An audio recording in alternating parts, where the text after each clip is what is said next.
Hey, hey, hey, welcome back to Common Mansplaining, where no opinion is too common and no elites are allowed. I'm Eddie, that's Christian, and today we've got a lot planned. Going to discuss, let's just get right into it. We got the advent, the anniversary of January 6th Remember, coming up tomorrow. remember, yes. Yes, yes, yeah. And it's like a date that'll live in infamy. I don't, to this day, understand the hype. Um, so let's start here. Do you think that the January 6th insurrection was, in fact, an insurrection? Do you think it qualifies the definition of that word? Well, no, and I think largely the country doesn't either. Um, Yeah. the one drama, the only thing that made it sort of questionable was that people did die, um, and as a result of it, um, I'm going to challenge that, of course, but yes, yes, yeah, of go course, for it. the people, I guess, on both sides die. Good. And So obviously, this has been. It wasn't an arms reaction, but it was an unruly demonstration protest that was certainly not well coordinated or led. And but the Democrats hoped that this and some visuals that they hoped to cherry pick that they could, especially with their control of the media, create a narrative that that the right was doing some sort of Bolshevik revolution, right? Violent insurrection. And nobody bought it, right? They were Right. hoping this would give them so much political capital, they'd be able to bury the Republican Party and they'd, sweep into da, da, da. Anyway, all their dreams would come true.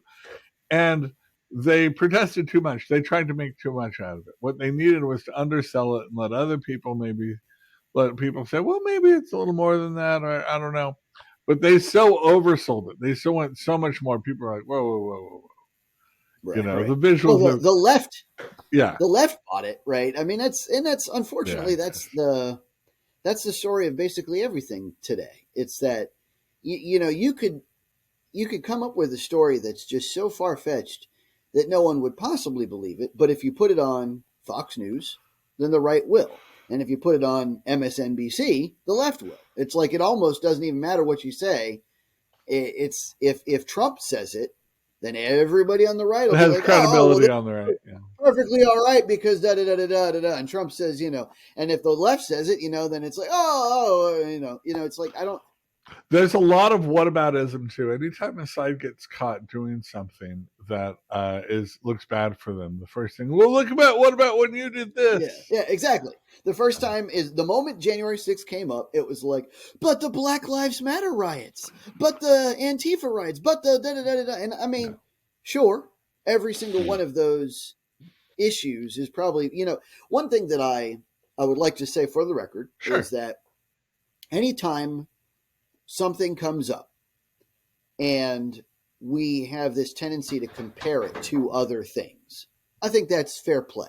I Yes. think it's Yeah. always Oh, fair yeah. play. I didn't say it And wasn't fair and play, but no, no, right, right. Well, one of the things that I hear from the left very, very frequently is an attempt to stifle exactly that fair play. And what they do is what I call the false equivalency dilemma, right? oh yes, Because no matter what you equate any two things to, because they are not identical, yeah, there will always be this rejoinder of, oh, that's false equivalency. And I don't like that counterattack yeah. because I think it undercuts the ability to have a conversation about anything anywhere. Right? Like if there are two people that are the victim of a crime, that and the crime is the same, the charge is the same. It's like, oh no, that's false equivalency because Mhm. I had a weapon, this guy didn't. I'm like, okay, right? If there are two people that are like the product of a miraculous event, like a resurrection, like, oh no, that's false equivalency because this guy. It's like, come on, can we talk about comparisons and contrasts, or can't we? Right? Like at some point in time, you have to acknowledge that there are certain features that are the same as another event, and certain features that are different from another event, right? And That has to be on the table. And so it bothers me whenever,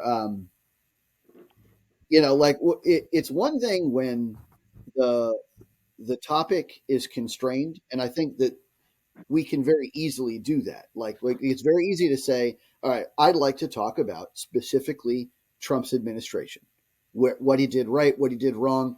And then when you talk about Trump's administration, we should try to stay on topic. We should try to say, like, the moment we hit one of Trump's weaknesses, we shouldn't immediately say, but Biden has the same weakness, right? That's a reasonable way to converse.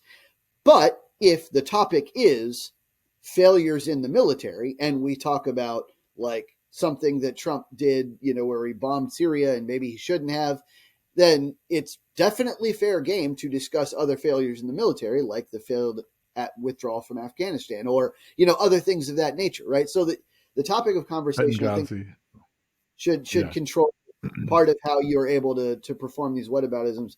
I think it's a very reasonable whataboutism to discuss the Black Lives Matter riots, because they are very recent riots in similar vein from the opposite side, who also targeted government, structures and government, facilities and government, personnel, and who also, now I will say, and this has been my pet peeve about January 6th.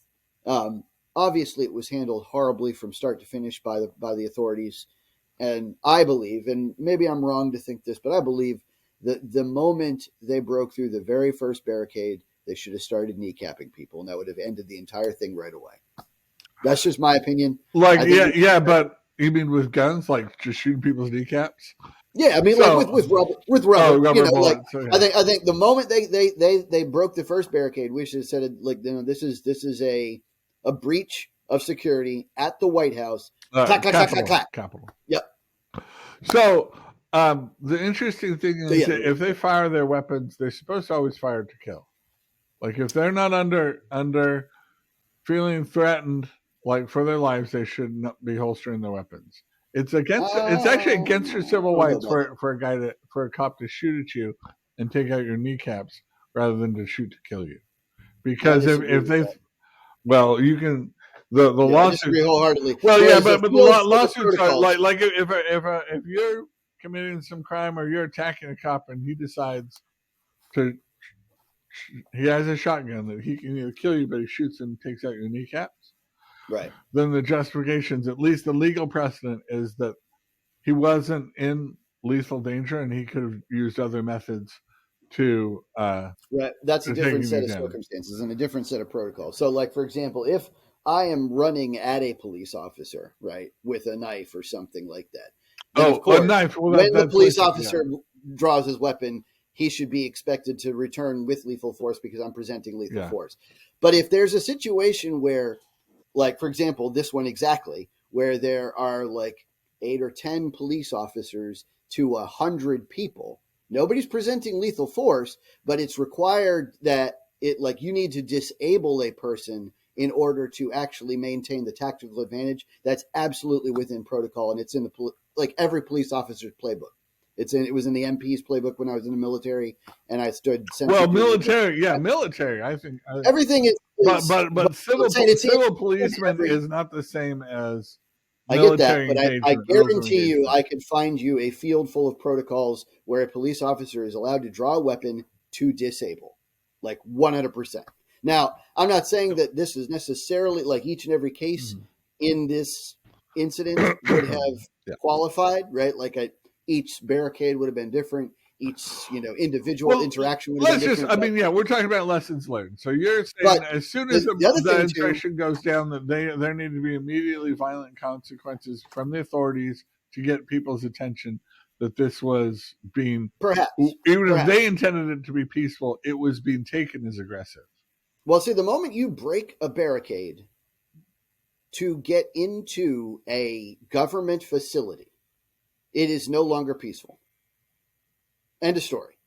Okay. Like, that's just my opinion. Now, this is where I don't call the January 6th riot an insurrection because I don't think it qualifies. I call it a riot. Mm-hmm. But the moment they broke that barricade, that is a terrible precedent to set. Oh, yeah. Can you imagine what message that sends overseas to people. It's like, all you have to do is get a couple hundred people together and we will no longer fight back. You can just march onto the Capitol, seize senators. Like, come on.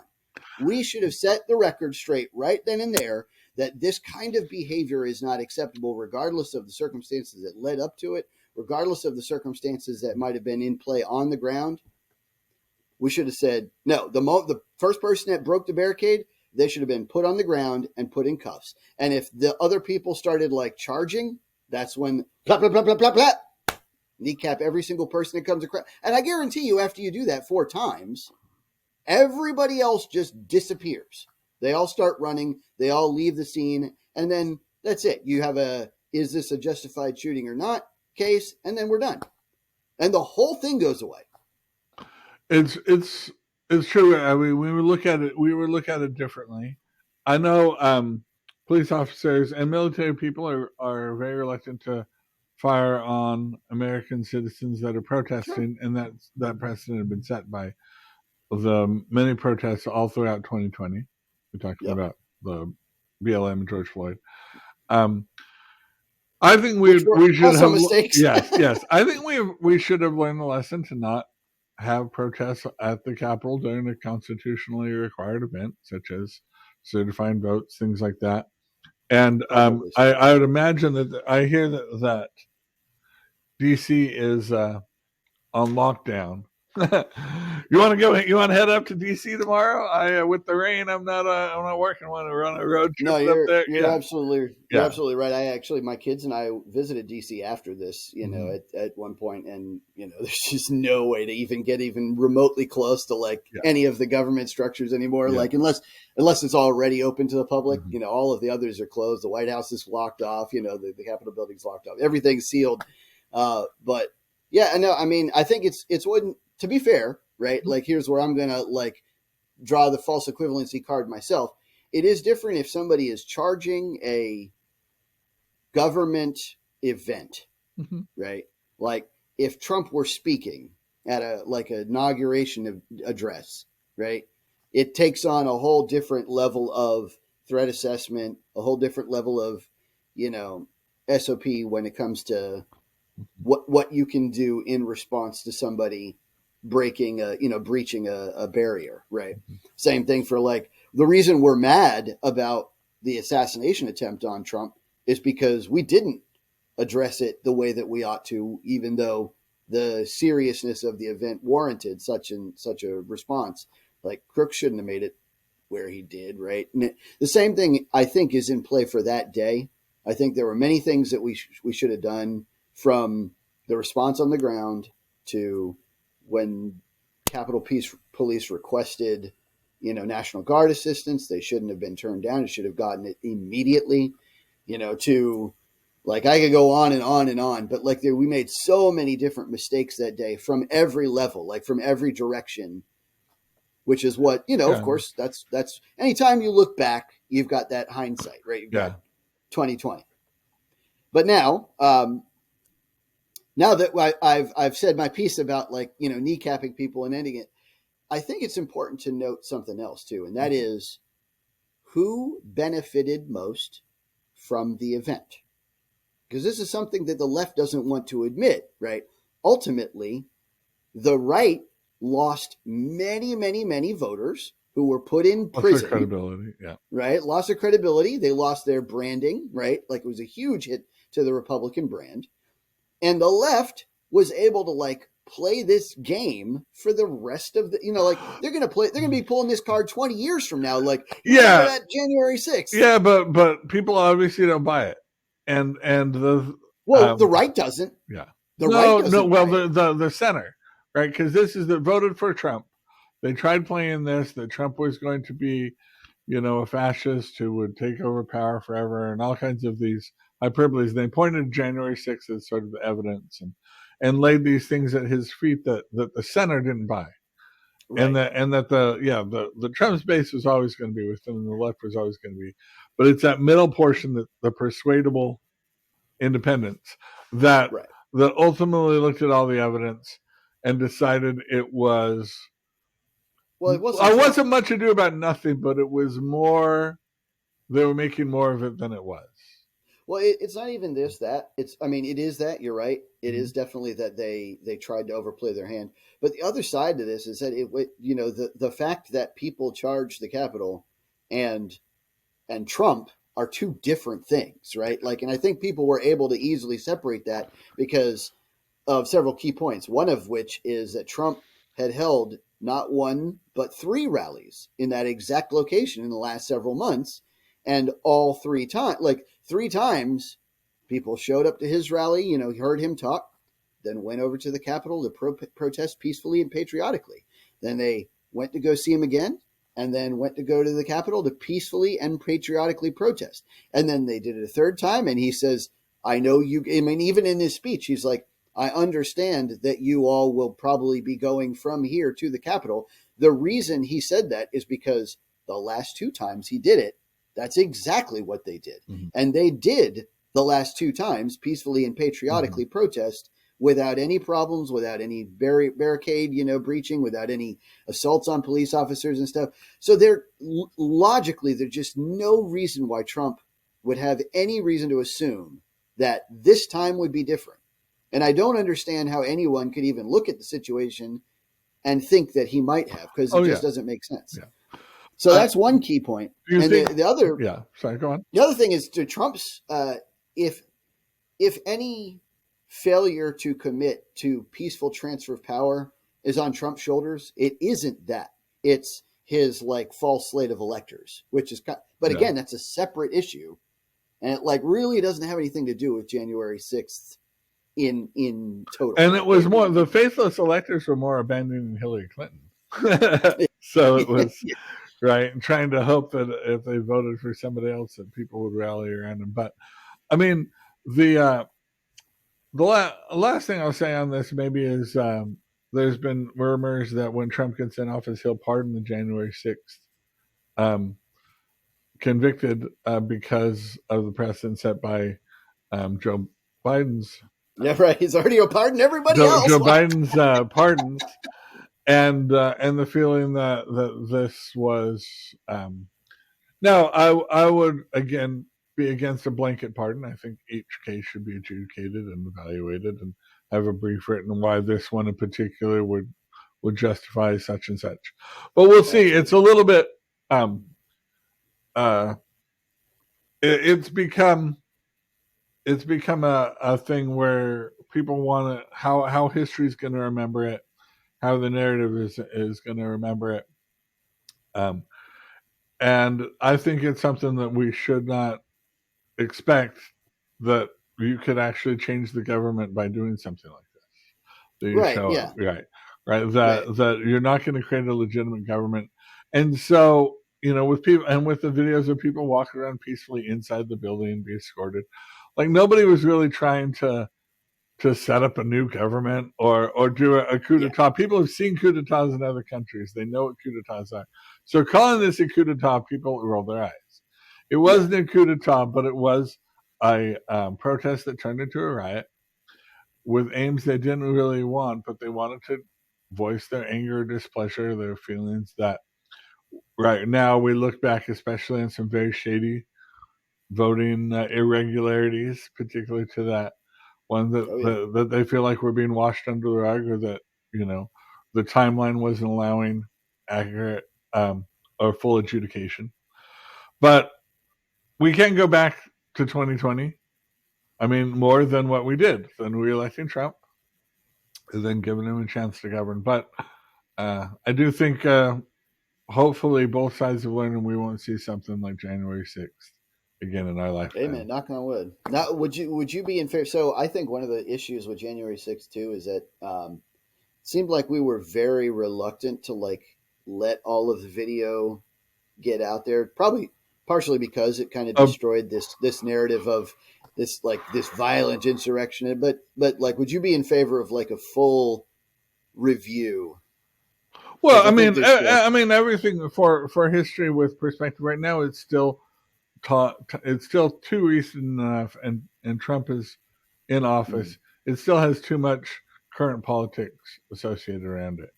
But having sort of maybe when Trump leaves office, his presidential library, maybe like 5 years after he's left office, especially if J.D. Vance or one of his acolytes doesn't follow him.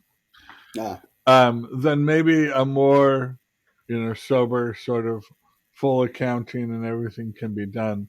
But it's too okay. much for a historian to sit down and say, like, it's not Trump's fault, or absolve Trump gives him too much political capital, or to slam him. Everybody will say it's motivated by politics and not by true historical record, right? So we need a little Gotcha. space, I think, before That's fair. we'll get the whole thing, because there's enough opinion pieces, even the ones I've read this week that are 4 years from the time it happened, are still, you know, Very emotionally charged. the politics are raw, Right. and very much for each side, and so it's going to take a while to let that calm down, and let the history be evaluated independently. Now, as far as just one quick, just so we're factually as precise as we can be, the only person who technically died on January 6th was Ashley Babbitt, Mhm. and the rest of the five people who were claimed to have died as a consequence of January 6th, only one is even like remotely tied to January 6th. The rest of them were like either suicides or like illnesses that are ultimately probably unrelated. But, Yeah, of course, you can never know somebody's mind entirely. So maybe the suicide had to be, yeah, had some connection. But in any case, I think it was another political game that was played at the time. It's like all these people died because of January. So I'm like, nah, not really, not really, yeah. And I think that like what I just did right there, that qualifier, like I think that's the kind of like responsible thing to do in any media situation, no matter whose like side you're on. And I just don't know why we've gotten away from that in America. Like why we can't just say, okay, these are the facts. Now here's my interpretation, but it could go either way. Like Well, good debate is you don't give your opponent ammo, any but ammunition. but that's debate. But when you're writing or trying to actually persuade, you have to bring up your opponent's strongest points. You Yeah, you do you usually do it in a way where um, you start with their strongest point, end with their weakest point, and then you start with your weakest point and end with their strongest point, and then your strongest point seems more persuasive, or you just feel like, but you have to take into account the other side's points, especially their stronger yeah, points, yeah. and I would think actually so. have arguments for them if your hope is to persuade. Now, I think a lot of political dialogue now is not about persuading, right? Right, And it's about dunking on the other side and firing up right. your base, having sound bites. And so, yeah, Galvanizing. communication or dialogue that's the goal is to persuade is different from debate and different from our current political dialogue. But we're the common Fair. man. Hopefully, we will be able to bring this common idea and That'd be the great, ability right? to persuade when someday we're sitting in the White House That's right. press That's right. room, When we're right, asking that's right. questions to the press secretary. So I can't wait. your subscription can make it happen. Feel That's free right. to support the channel. Anyway, That's right. On that note, we're really close actually to 1,000 subscribers. So anybody who can help us get over the hump, we are still going to do a giveaway for the 1K. so we'll catch you next time on Common Mansplaining. So you guys.